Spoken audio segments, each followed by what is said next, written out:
is Rusty from Lone Star Metal, and I've got Blacktop Mojo. Well, 2/3 or 3/5. I can't do math. I taught English. Oh, yeah, there's Chuck right there. Come on in, Chuck. Come on in. Squeeze in, buddy. What is up? Chuck's 4/5. Yeah, Chuck's Trying to look rock Get ready for star. showtime. Yeah, get ready for showtime. My name's Rusty, by the way. Nice to meet you. Nice to meet you. All right, guys. So, how you been doing? Good, man. Yeah. How's the tour so far? Hadn't taken off on the tour yet. Oh, okay. Yeah, we've been getting some shows. We're getting ready. Yeah. Pre-touring. Yeah, exactly. Little things like new wheels on road cases and pieces of road cases and Literally little things. like literally little things. Yeah, like Yeah. which is I'm impressed. New guitar like, picks. no, I need to go. I should get some new wheels for this. And it's much better than being in the middle of like Iowa and like one snapping off and doing this. Hey guys, can we stop at Ace Yeah, Hardware little tomorrow? things that we have enough. We have just enough tour experience to realize that you better start like checking all that stuff. Right. Get it done. You got check boxes, right? Right. Yeah. Well, first official question for any of y'all: what makes your band unique?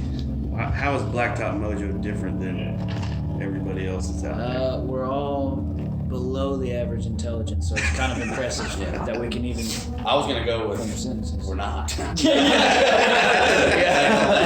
not unique. That's what makes us unique. Really trying to be just like everybody else. Trying to That's emulate a successful plan, right? Right? Yeah, exactly. Why not? Why change the mold, right? The way some I think some people react, or at least some people have kind of told us that, which I think it's getting more and more that way. Like the further you get into Get out! Get out! I'm just kidding with you. I told you. Get in here, Cam. What's going on? No, it's okay. How's it going, best good friend? I'm Cat. How you doing? Brad, we're doing an interview. Yeah, new guy. You can edit that stuff out, right? No.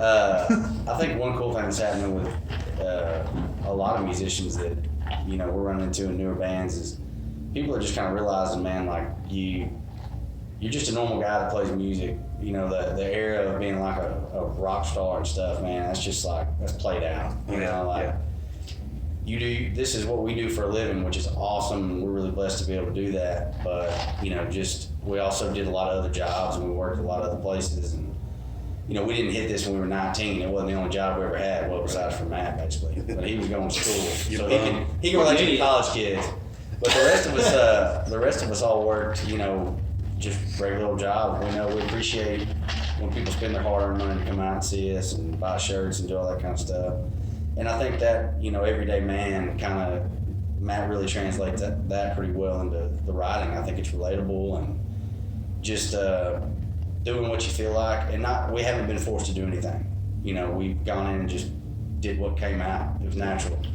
Nobody cared to tell us that we should do it different because they probably just figured we wouldn't last this long. So, I think that's part of it, man, is just kind of uninfluenced in a lot of ways. Not with the music we grew up listening to, but by people that want to try to say, hey, fit this mold. Right. We're just a bunch of Man, dudes that's with a a cool wrap. job. Okay. Yeah. That's perfect. Yeah, Well, I went down the rabbit hole on that. Well, actually, you segued into my next question, which is big for Matt more. One of the things, obviously, I had you speak to my English 2 student last year about Prodigal. One of the things I really love about it, Blacktop Mojo, are the lyrics. So kind of talk a little bit, because I know you probably go down another rabbit hole with inspiration, but where do some of the inspiration or majority of inspiration for lyrics come from? A lot of it is the kind of very little life experience I've had, and then observations from like even some of these guys and just people that I know in my life that have gone through things. And I mean, I've always been good at kind of putting myself in other people's shoes, I think, and being able to kind of, even if it didn't happen to me, I can kind of relate to it and write from that perspective. It's a sign of a good poet, for sure. Thank you. I appreciate that. Empathy. There you go. Let's put that on Empathy. Shakespeare in here. There you go. What I hear. Excellent. So you got a new video coming out. Tell us a little bit about We do. Can't Sleep. We're actually in the middle of editing it. Me and our video guy. He's sitting over there in the corner. You can't really see him right now. He's behind the camera. Me and him were up till about 3 o'clock in the morning last night working on piecing that all together. But it'll be out in a couple of weeks here, June 21st. It'll be for our first radio single from our third record. The single's called "Can't Sleep" and the record is called "Under the Sun." So. We're pretty excited because we've been working on this record for quite a while. So. We're pretty excited because we've been waiting on it for quite a while. Yeah. Yeah. So, Under the Sun, I saw another interview comes from Ecclesiastes where God said everything's already been done, everything's already already been written, so there's nothing new under the sun. So how does that relate to the album as a whole? Is that an underlying theme or what's going on with that? Absolutely. A lot of it kind of stems from these last few years of like I said, kind of my experiences and some of the experiences of the people around me of like everybody pretty much kind of goes through the same things, through the breakups and through the pain and through everybody can relate to that kind of stuff, and that's everybody usually seeks out trying to keep that pain away in the same way, and they do it in the wrong way before they figure out the right way to do it most of the time, and that's kind of what the album's about. So sweet, I like it. Yeah. So hindsight's always 20/20. Is there anything on this album that you did differently that you said on the last one on Burn the Bridges? That's the name of it now. Baby. We're gonna change it now. I like it better. Yeah. We're gonna burn some That would have bridges been down. that probably would have been a good follow-up. It's like, okay, well, we Burning bridge. land, we found a bridge, burn We're that. gonna let it burn. Yeah. So going back to the question, was there anything you purposely did differently with this album that on the last one you were like, I didn't like how that turned out, or I didn't like how we did that, or even like songwriting or anything? We pretty much hated everything on this album like we did the last one. It's equal to Equal up to band. Like, we didn't record a lick of this. Yeah. All time musicians. Yeah. Awesome. Okay. We didn't have anything to do with it. I So don't know what it's about. so there's backing tracks tonight. Yeah, A lot of 100%. If you can pick them out, I'll be impressed. a lot of pose. synthesizer. Push play pose. A lot of drum machines. We actually invested in We're really progressing. Yeah, we invested in some studio equipment for the house, so we were able to. That's one thing that was different from the previous album, where we were kind of able just to That's actually true. sit at the house. Yeah, it is actually. I know you write believe some in all parts this. or whatever, rather than just being on the clock the whole time. Yeah. We go back to the house, and we recorded again at the house. We did that with Iron too. Yeah. And I like to brag on this guy. He sat at the house. We got off a tour October, maybe like 10th of last year or something like that. That was like on Allegiance, after Allegiance. Yeah. And we started writing the album, and this guy literally worked on it every single day. I mean, guitar riffs, everything. I mean, everybody put in their fair share of work on the album. But he, him especially. I'd like to say something nice about Ryan Kiefer, and that's the last time that's ever going to happen. While I'm in this mood, I'd like to give him some Since credit. he said something nice, and I'd like to say something nice about No, not me, but nice about Cat and Matt, and really myself. We had to hear Kiefer doing all Trying to figure it out. I'm really proud of the guys for being able to listen to that. Really proud of our patience. And we heard it before it was Not finished, quit. over and over and over and over and over. No, he really did. It's like shooting a video, right? You get sick of that song. So are you guys sick of Can't Sleep, by the way? Speaking of Yes. over and over. I am from last night just because I was up with Dustin. Yeah. If we didn't play that song tonight, I will say something about that song for me personally. I despised it at first, and now it's my favorite, one of my favorites. So it's weird how that works out. And now it's going to be played everywhere, and you're going to hate it. And I'm gonna hate it. It's full circle, baby. Yeah, Exactly. Well, another thing I love about you guys is your spirit of community. You're talking about Matt being the everyday man, and your collaborations with both Small Town Titans and Alex was really cool. So, to me, that kind of embodies y'all's the spirit. Is this a concept, or how is this concept really shaped Blacktop Mojo?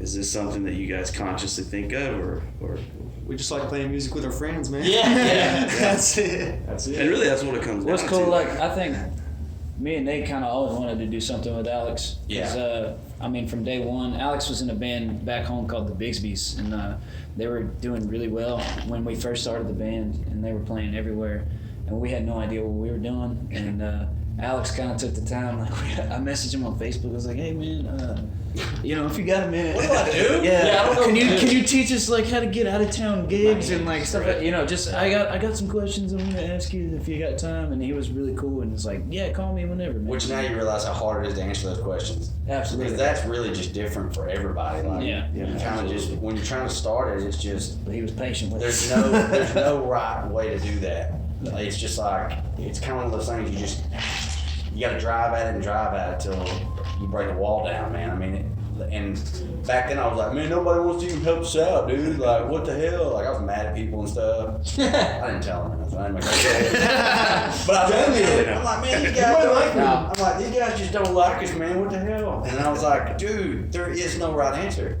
like, for that kind of stuff. So now, like, you know, that speaking of full circle, there's a couple people kind of asking us, and I'm like, well, I can tell you what didn't work for us. Yeah, right. I don't really remember what happened right. I really don't remember when it started. It's going more of an right. accident. Yeah, you know. exactly. Really, in a lot of ways, it is. Yeah. You gotta. Well, yeah, like the Small Town Titans thing. That's kind of an accident. We were on our tour, 2017. That was our very first tour that we were like going around the whole country and everything. And we met up with them. We played a show in Pennsylvania, and they were on the bill and everything. And that's when we met them, and we watched them play, and we were like, damn, that's really good. I mean, they're really talented musicians and everything. So we always kept in touch with them, and it just really happened to work out to where we could opportunity. To where I could go up there. Opportunity is a big part of it. Yeah. Just that they had it like they were like, look, do you guys want to come up and do this with us? And we were like, well, we knew that they could handle the musicianship easily because, you know, like Matt was saying, they're great musicians. And so literally it was like, man, well, how about we just fly Matt up there? Because one plane ticket's cheaper than like 3 or 4. Yeah. Because we talked about, you know, trying to actually get some of the band members intermingled and everything like that. And we were like, nah, man, like, we don't care. We're like, he'll come back. Like, you know, I mean, it'll be all right. Like, Almost did. You just go up there and do that. That's one plane ticket. And those guys just really spearheaded that and really took care of all of that. And the thing with Alex was simple. It was at the home studio that we still had access to, and he's right there in our hometown. So it was like, hey, this is pretty easy, but let's go do it. And, you know, let's just make sure we video it, and let's put something together where we can share it, you know. Yeah. So I'd say the best part about that video is you in the background. Yeah, I'll sneak one in every now and then. If I have the opportunity, I'll sneak one in for sure. It is a phenomenal cover, though. Kudos to you guys. Thank you so much. So this is the hard one. Describe Blacktop Mojo in 3 words, and it can't be Blacktop or Mojo. Okay. happy accidents. Always. Words. Cool. Cool happy accidents. Cool happy accident. Cool happy Yeah. accidents. Yeah. Happy little Are we all accidents. in agreement? Cool Happy little accidents. Cool happy accidents, yeah. Yeah, that works. Thanks, so. All right. Those are 3 Yeah. cool happy I like it. accidental words. So what's on the horizon? Other than a tour, new album, anything else in the works for you guys? It's kind of Hey. let me backtrack. The single drops on the 21st. What about the actual album? okay. The album will be out sometime in September. We haven't really set an official date. Not like the 30th, but not like the Not first. the first. Somewhere in the middle of that. Yeah. Somewhere after the next tour record. Let me clarify Really? this of 2019. Yes. Okay. Yes. We're not trying to be Tool. We're not we just big on had Tool, we man. had some issues, you know, financially, you know, with some well talked about things that went on with Pledge Music. So Yeah, Don't need I was that. gonna ask you Don't need about that. that, but I. well, you Go ahead and can. ask us. It's Let's your blast interview. them. Yeah. All right. Let's blast them, baby. So the Pledge Music debacle. Yeah. shall we say? Debacle, I think. How did that affect? Well, obviously it affected you in a negative way, but like, what were the repercussions of all that? Because you guys did the second album Definitely with Pledge Music. the progression of getting the album out. Yeah. Because we all of a sudden were like, not only we were in a position, if we had gotten all the money, we were in a position to put the album out by ourselves completely the way that it needs to be done. Right. And by that not happening, we were not in that position anymore, and all the money that they owed us. So It's kind of like all of a sudden we could barely get it done. yeah, And then and then you got to print all the CDs and your T-shirts and, Yeah. all and the merchandise and all that kind of stuff. I won't name any names, but then all of a sudden it was more appealing to consider signing a bad record deal, because then you could do it, you could do it that route, and we never wanted to do it that route, and so it just delayed everything. We worked it all out though. Yeah. Good. Yeah. And we didn't have to sign our lives away, so Yeah. Nice. always a winner. Didn't have to stay for years in litigation either. Yeah. No. Yes. Oh, we're still hoping that somebody really takes them to town. Yeah. It'd be pretty cool. We don't have the money to do it. So. Right. Yeah. So Lone Star Metal is Texas-based, Texas-oriented. Where can Texans see you guys play? Where can we find you guys? Tonight at Warehouse Live. Is this live? Use the Texas. I'm just kidding. We are Fredericksburg next weekend. Fredericksburg next weekend. Really cool. Getting to play with Marshall Tucker, which is Ooh, really neat yeah. to us. Yeah. That's Uh, cool. When is Where's the next that? time? Oh, We'll be at the Blue Light in Dallas. July 5th. July 12th. Silver Saloon, July 5th. Yeah. Silver Saloon. In Terrell. Yeah. Terrell, Texas. So you guys are still hitting the Texas scene quite a bit. Yeah, we're gonna hit. Oh, We're yeah, gonna hit we Texas have quite been. a few times before we take off on the big tour run, and then we'll be back here in September. Yeah. Not We're around gonna- the yeah. announce it yet, I don't think, but Yeah. There's gonna be some more stuff coming through. Even after the tour, we'll be just kind of zigzagging and kind of playing Texas throughout. So yeah, just keep an eye out. There's gonna be a lot of stuff even just in the next week or two that might be getting announced. That, yeah. depending on when you get this up, there might be more things on the calendar. Okay. By then. So. And where can we find this calendar? Give us a little plug. blacktopmojo.com/tour. /tour. That's too much for me to remember. I'm gonna try to do that. All right. Well, any last comments from you guys? Thanks for coming out. Absolutely. appreciate it. Yeah, come to Warehouse Live tonight. We'll see. Yeah. Even though this is probably a few days later. Whoever's here at Warehouse Live, the treat is really good. So. Well, cheers to Lone Star Metal. Yeah. Cheers to Blacktop Mojo. Old friends. Oh, did I not get it? I know, right? Old friends, new friends, everybody. Guys, this has been Rusty and Blacktop Mojo. hell yeah. Catch them anywhere they're in town, even if they're an hour and a half away. Drive there, it's worth it. Promise. All right, guys. Do it. Awesome. Thank you.